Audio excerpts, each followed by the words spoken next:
at ThinkWell thought it might be useful to you as the student if we made a series of demonstrations showing lab techniques. And the first lab technique always is safety. Do things safely.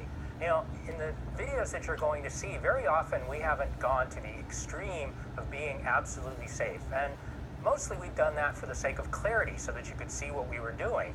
But in the laboratory, you're always going to wear these goggles, and you might want to wear plastic gloves or rubber gloves if you're working with things that are going to burn your skin. Now, the other thing about what we're doing in the laboratory demos you're going to see is that we're almost always working with very innocuous compounds, things like food coloring and sugar and salt and stuff like that.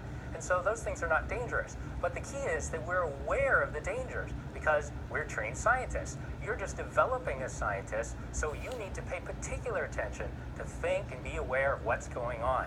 Now, something else that you might consider investing in is a lab coat if you want to protect your clothes. That's a good idea.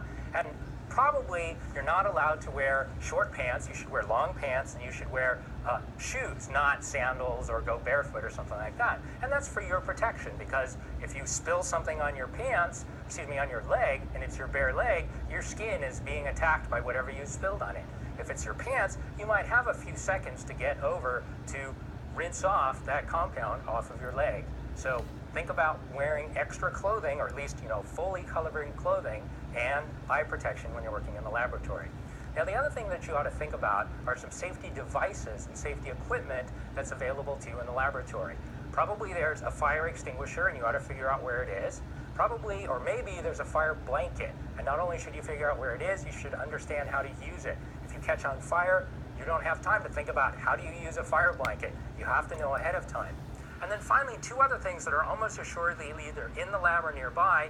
One is a safety shower, so that if you happen to splash something on yourself, on your whole body, then run to the safety shower, turn on that water, and it'll just dump a bunch of water on you.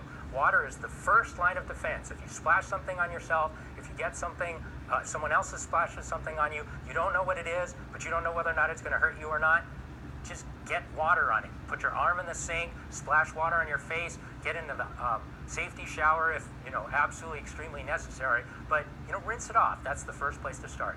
And then the last piece of equipment that not only do you need to know where it is, you need to know how to use it, is the eye wash. What an eye wash is it's a device that's dedicated to pouring water or shooting water upwards and at an angle so that it would clear out your eyes. Your eyes are probably the most fragile part of your body. If you get something in your eyes, you have a very small amount of time to make sure you get that stuff out of your eyes. So find out where the eye wash is and how to use it.